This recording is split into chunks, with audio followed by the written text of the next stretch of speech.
Salut tout le monde, c'est Rad, j'espère que vous allez bien. Aujourd'hui, je voudrais m'adresser aux très très très jeunes entrepreneurs qui voudraient se lancer, qui veulent avoir une activité pour gagner de l'argent, gagner de la liberté. Souvent, c'est pour ça qu'on veut gagner de l'argent, on veut gagner en liberté, que ce soit temporelle, financière, on l'a dit, et géographique. Et finalement, comment on fait pour gagner ce que les Américains appellent la fuck you money? Donc c'est l'argent qui permet de dire non, qui permet de mettre ses propres règles sur la table. Cette réalité, elle est possible aujourd'hui. Il y a effectivement des options. Donc je vais vous proposer des options et je vais vous donner en fait un plan d'action à suivre sans bullshit, mais comment je vais vous dire ça? Je suis pas là pour vous vendre du rêve, c'est-à-dire que je vais vous le dire, mais vous l'avez déjà entendu peut-être. Peut-être que je vais vous le dire avec plus de conviction et avec plus de précision, mais ça vient pas de moi, ça vient surtout de mon parcours. Ça fait 8 ans que je suis entrepreneur, et voilà le premier élément de réponse. J'ai commencé en tant que freelance. Voilà. Voilà ce que vous allez faire. Votre ticket vers la liberté, c'est le freelancing, tout simplement, puisqu'aujourd'hui, quand on démarre dans un marché, la ressource la plus précieuse qu'on a, c'est notre temps. Donc aujourd'hui, vous n'avez pas de clients, mais vous avez beaucoup de temps. Parce qu'attention, attention à ceux qui me disent j'ai pas le temps et j'ai pas de clients. Ça, c'est deux réalités qui sont incompatibles. Moi, des fois, j'ai accompagné des élèves, hein, ça fait au moins 5 ans que j'accompagne maintenant, et qui me disaient, voilà, quand j'allais faire les comptes, alors, t'en es où? Qu'est-ce que tu as fait cette semaine? Oh, j'ai pas eu le temps de prospecter, oh, j'ai pas eu le temps de faire X, Y, Z. Je lui dis, mais t'as combien de clients? Moi, je pas de clients. Mais pourquoi t'as pas le temps? C'est vraiment ça votre priorité au début, ok? Si vous n'avez pas de clients, parce que vous n'êtes pas encore reconnu, que vous êtes nouveau dans un marché, eh ben, vous avez du temps. OK? C'est votre ressource la plus précieuse. Et quand on comprend ça, on comprend qu'en fait, faire du freelancing, ça coule de source. C'est la meilleure manière, c'est la manière la plus rapide, d'aller chercher des premiers revenus. Donc c'est ce que vous devriez déjà comprendre à ce stade-là, même si vous êtes très très jeune, hein, j'insiste, hein, parce que je m'adresse pas juste aux personnes majeures, même si vous êtes mineur, que vous avez quoi, 15 ans, je sais pas, des fois j'ai des gens qui commentent sous mes vidéos, je sais qu'ils sont très jeunes. Eh bien, le freelancing, c'est une option. C'est clair que c'est une option. Donc, vous allez proposer quoi comme service maintenant? C'est la grande question. Je vais vous parler d'abord de certaines compétences que vous allez pouvoir apprendre en autodidacte qui vont avoir plus d'importance que d'autres. Quand je dis importance, il faut comprendre plus de facilité d'entrée dans le marché que d'autres. Donc, le moins, on va dire, je vais vraiment donner deux catégories, hein. Le moins important, mais parce qu'il va falloir choisir, on ne peut pas faire tout et n'importe quoi non plus. Donc comment on choisit? Moi, je vois deux catégories, comme je vous ai dit. La deuxième, on va parler d'abord de la moins importante, c'est tout ce qui est technique, tout ce qui est chronophage, tout ce qui prend du temps. Vous allez effectivement pouvoir l'apprendre en tant qu'autodidacte, parce que souvent, il n'y a pas de barrière à l'entrée, ça s'apprend en moins de 3 mois. Donc je parle par exemple du montage vidéo. Le montage vidéo, je vous dirais, n'apprenez même pas en fait, allez chercher un client et puis vous allez apprendre en faisant. Mais le montage vidéo, c'est chronophage. On va parler aussi de peut-être Photoshop, hein, retoucher les photos, c'est également chronophage. On a quoi? Faire des logos, le graphisme, c'est chronophage. On a quoi? L'écriture. Alors, l'écriture de blog, par exemple, c'est chronophage. Donc, tout ce qui prend du temps, c'est catégorie 2. Ça se fait, mais par contre, comme, eh bien, c'est pas une compétence qui est compliquée à apprendre, eh bien, il n'y a pas de barrière à l'entrée. Beaucoup de gens sont dans ce créneau-là, sont déjà installés puisque vous démarrez, vous êtes jeune, vous n'avez pas confiance en vous, vous n'avez jamais gagné un euro sur Internet. C'est une concurrence ou alors c'est une difficulté d'accès trop élevée pour vous au début.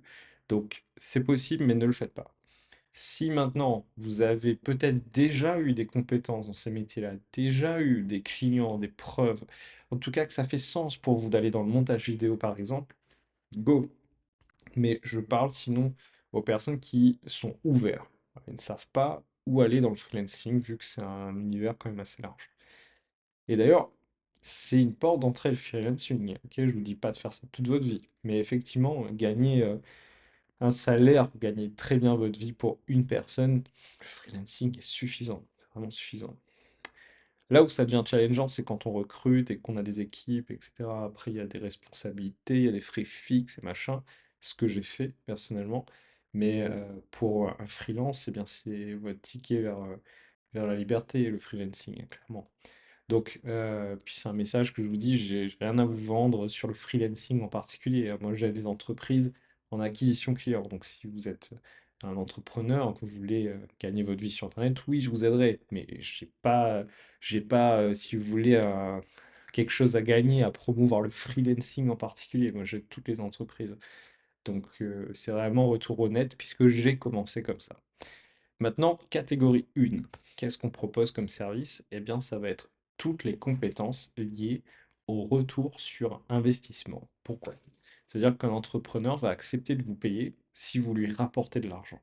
Et là, vous allez voir que non seulement vous allez avoir des missions rapidement, mais en plus, il va plus y avoir autant de monde que ça. Il n'y a plus beaucoup de compétents, plus beaucoup de gens compétents. Donc, c'est ce que vous devriez faire. Maintenant, des exemples, eh bien, on va voir par exemple le copywriting. Ça marchait mieux il y a quelques années, hein, quand j'ai commencé à 8 ans. Mais ça marche toujours. En fait, le copywriting, c'est écrire des textes de vente, c'est vendre à l'écrit, donc que ce soit les publicités, les webinaires, les emails, les pages de vente, les vidéos de vente, tiens.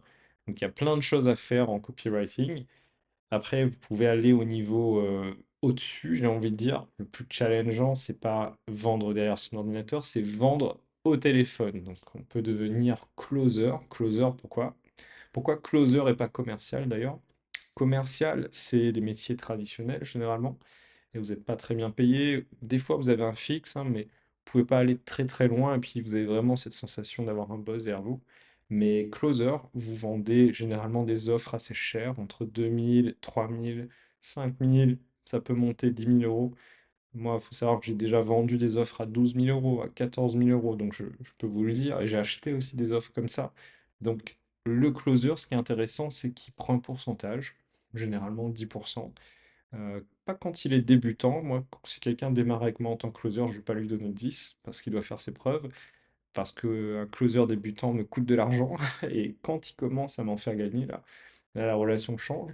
Mais effectivement, c'est un métier qui est un peu ingrat puisqu'il faut faire des appels, il faut faire du volume. Et donc, les gens sont prêts à vous donner votre chance. C'est ça qu'il faut retenir.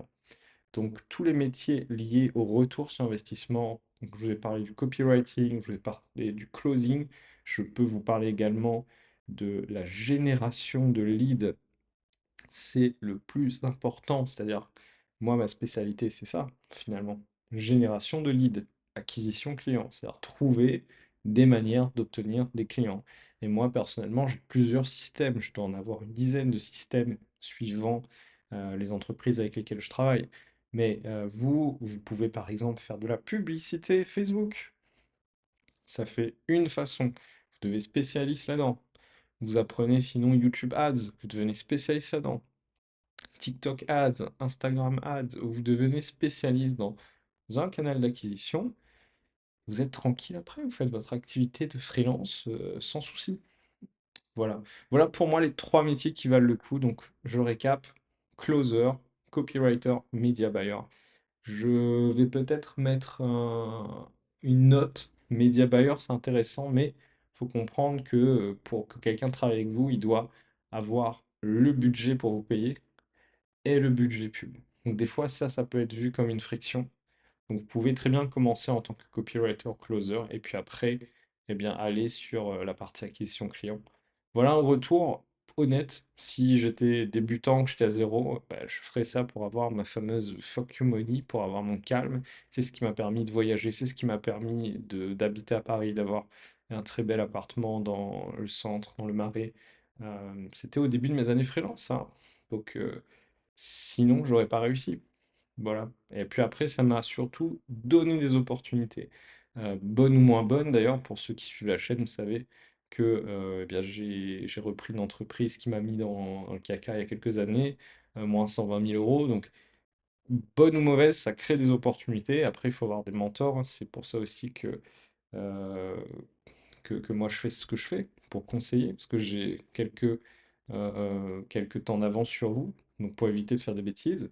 Mais effectivement, Ces métiers de freelancing, c'est amplement suffisant pour quelqu'un qui veut, par exemple, travailler quelques heures par jour et faire sa vie. Moi, par exemple, un de mes meilleurs élèves en copywriting, puisque c'est comme ça que j'ai commencé, et puis après j'ai enseigné ce métier-là. Donc il y en a un, je suis toujours en contact, et je sais qu'il travaille 3 4 heures par jour. Donc c'est des réalités qui sont possibles. Après, ça dépend de vous et de ce que vous voulez faire. Mais aujourd'hui, vous ne pouvez pas réfléchir à ça. Il faut d'abord couvrir vos besoins d'abord. D'abord, aller dans le freelancing, couvrez vos besoins et ensuite vous aurez moins de pression et vous aurez plus de lucidité sur ce que vous voulez faire plus tard. Si vous vous dites, bah, ça me convient très bien, vous allez automatiser ce que vous faites, vous allez bien connaître ce niveau-là de réussite, vous allez très bien. Après, si vous dites, ah ben non, je suis un gars ambitieux, vous allez aller plus loin, problème, comme on dit en anglais, new level, new devil, donc à chaque niveau des nouveaux démons. Donc c'est vrai, mais vous n'êtes pas obligé non plus de croître à chaque fois, quoi. Pour une personne, c'est faisable, ok? Voilà mon message. Si la vidéo vous plaît, vous mettez un like. Je vous retrouve dans les prochaines vidéos. Et puis, n'hésitez pas, si vous avez des suggestions, je suis preneur. Salut!